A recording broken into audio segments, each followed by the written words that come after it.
Hello everyone, this is Rob Capellini, the director of VLab.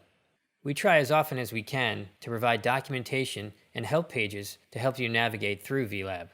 Today I wanted to show you how to access those documentation pages and help pages.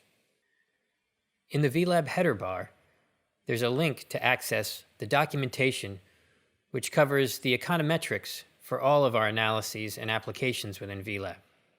Clicking on this link will take you to the top level documentation page,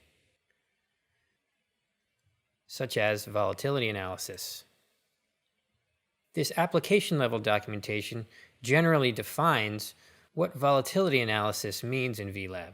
Scrolling to the bottom of the page, where you can see specific documentation for each of the volatility models within VLab. Clicking the Learn More link for a model will take you to the documentation page for that specific model. Like volatility analysis, the same can be done for any of the top-level applications within VLab. In addition to the documentation covering the econometrics behind our applications and analyses, we also have help pages which discuss the specific contents of each page in the app. Let's go to the correlation analysis welcome page for an example of what a help page would look like.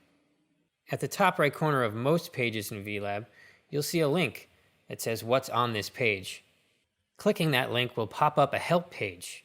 On that help page, there will be documentation about all of the things that you see on that specific page within VLab.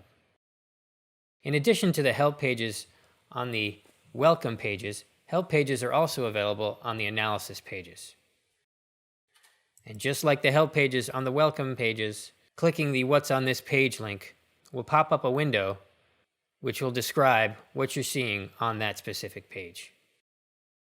Lastly, if you ever have a question about what you're seeing in VLab, feel free to click on the Contact Us page on the bottom left-hand corner of every page in VLab to send us a note and ask us a question. We're more than willing to help you out. That concludes our tutorial of VLab. I hope you got something out of this presentation. We'll be making more of these videos in the future, so if you have any questions on the use or structure of VLab, please send us a note using the contact form on the app. Thank you very much for listening.